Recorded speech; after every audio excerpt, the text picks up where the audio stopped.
Welcome back, everybody, to why Matthew Stafford is a Super Bowl caliber quarterback. In this episode, we will be addressing something that must be addressed, even for adamant Stafford supporters like me. On the screen, I have Stafford's record against teams that finished 8-7-1 or better.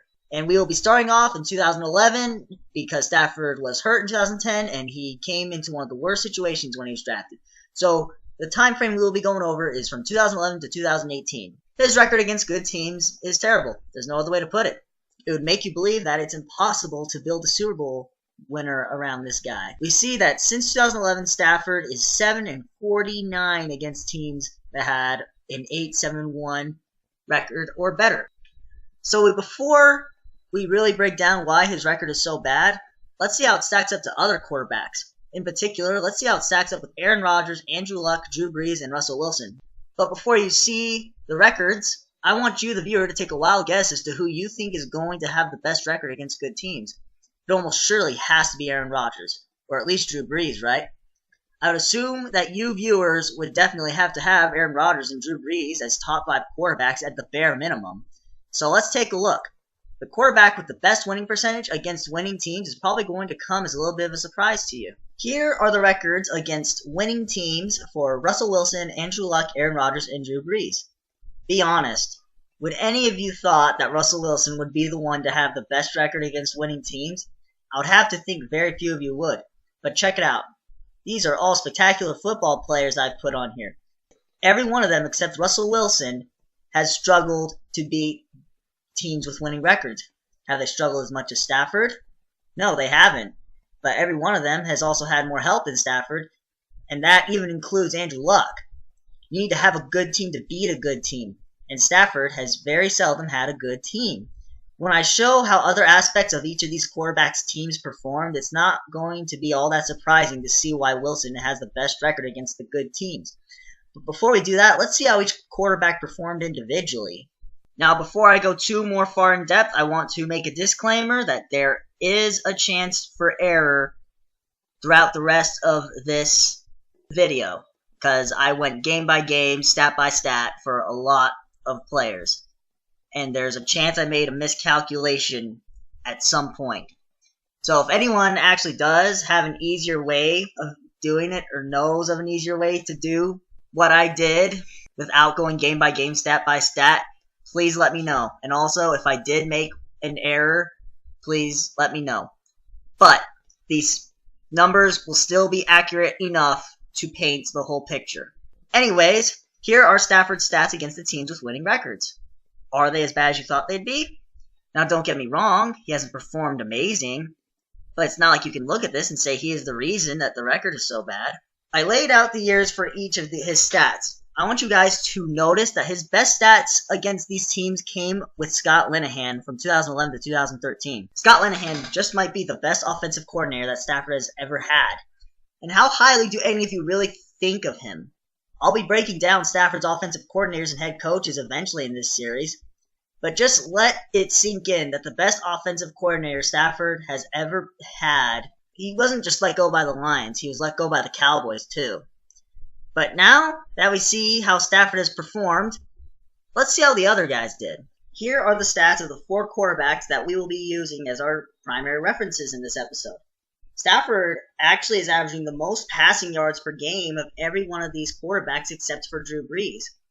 And all these guys at the bare minimum have to be considered top 10 quarterbacks in my opinion. He is averaging the fewest touchdown passes of these guys, but that doesn't come close to telling the full story. Every single quarterback on this list has had more Pro Bowls on the offensive side of the ball than Stafford. Even Andrew Luck, who has had almost no help around him, has had 1 more Pro Bowler on offense than Stafford. T.Y. Hilton, Reggie Wayne, Eric Ebron, and Quentin Nelson. And Stafford has had T.J. Lang, Calvin Johnson, and Golden Tate. Anyways, Stafford has also not really had that many great red zone threats since Calvin Johnson retired. Now, I'm sure a lot of you are going to eventually start thinking, dude, you're making way too many excuses. Well, if you think I am, then hear me out. Remember in the prior slide how Stafford's best games against winning teams came with Calvin Johnson and Scott Linehan? In those years from 2011 to 2013, he still ultimately would have averaged less touchdown passes per game than all these guys with 1.7, but it shows that it's not hopeless for him to get his touchdown passes up as long as he has the right personnel. Also, every quarterback on this list has had better support in the running game, and that includes Andrew Luck.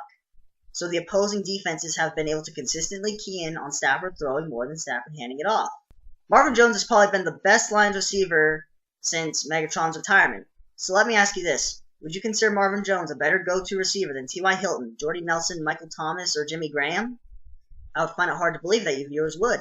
Hilton is probably the only one I could see anyone arguing in favor of Marvin Jones for. But I would probably still give the edge to T.Y. because of what he was able to do in 2017 with Jacoby Brissett as his quarterback for 15 games. He was only short of 1,000 yards by 34 yards, despite having a backup quarterback at best throwing him the ball. He did only have 4 touchdown receptions, but again, Jacoby Brissett is an NFL backup at best. I'll let you guys come to your own conclusions on who you would take. But at the very least, it's certainly arguable that Stafford's red zone targets compared to others have not been up to par. Will it be up to par in this upcoming season?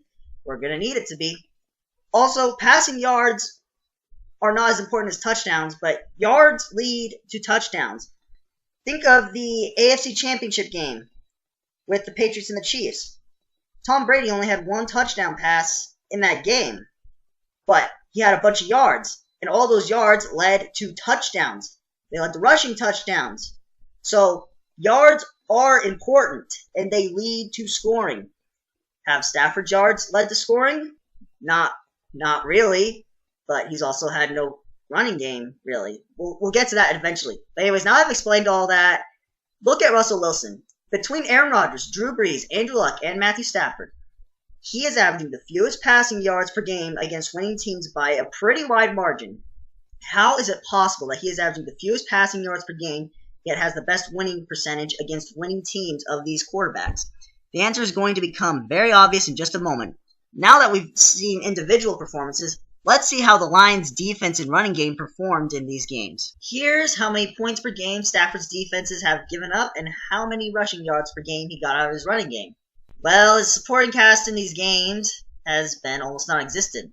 26 points a game that the defense gave up, and he only got 85.4 rushing yards per game. And it almost feels like a losing formula. But let's see how it stacks up to the other guys now. I said it would become obvious why Wilson has had the best record against good teams of these quarterbacks, right? His defenses have given up the fewest points, and he has had the most help out of his running game. Wilson has a better record against good teams than Brees, Rodgers, Luck, and Stafford because Wilson has had the most complete teams out of these guys.